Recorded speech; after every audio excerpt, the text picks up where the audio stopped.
Wow.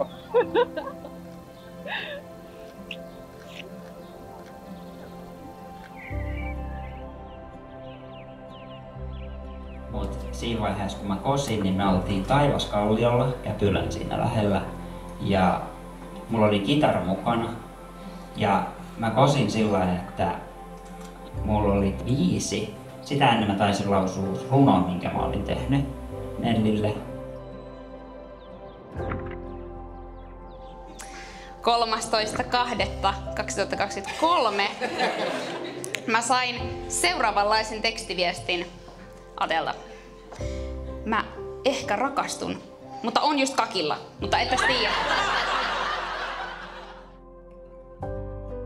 Ja tietysti näin isänä on tosi kiva nähdä, miten sä oot löytänyt elämänkumppanin itselle ja sitten puolison siinä. Ja se puoliso on niin paras kaveri, niin se on ihan huikea juttu.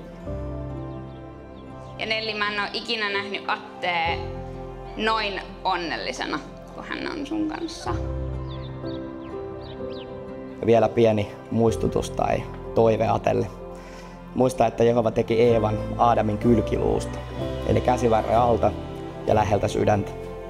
Pidä Nelliä suojassa ja rakastettuna.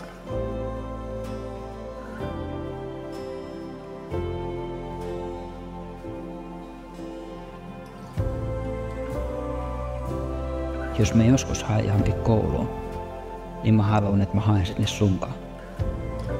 Jos mä joskus saan lapsia, niin mä haluan, että mä saan ne sunkaan. Mitä ikinä mä teen mun elämässä, niin mä haluan tehdä sen sunkaan. Mä rakastan sua syvästi. Tuletko vaimokseni?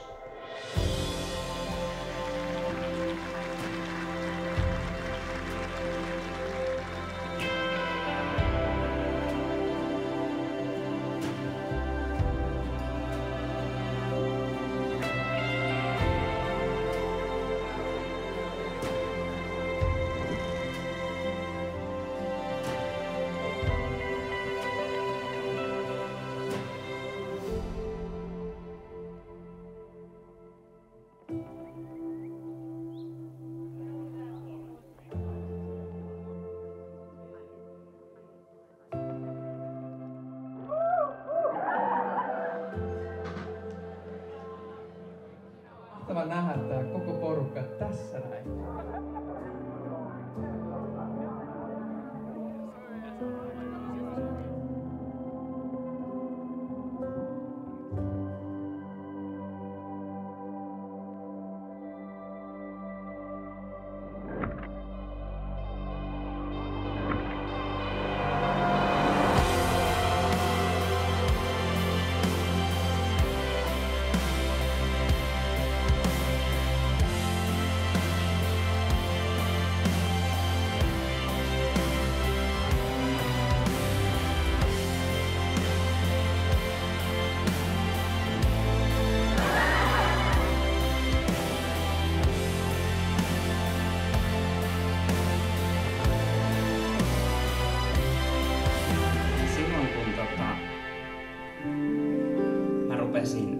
Soittaa kitaraa, niin Netta oli sillä että mä olisin just semmonen, joka tekisi omalle morsiamelle biisin. Ja sit mä totesin, että niin mä varmaan oisin.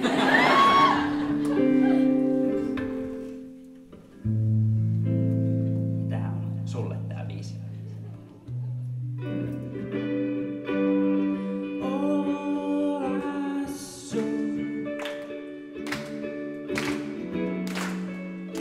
Vihdoin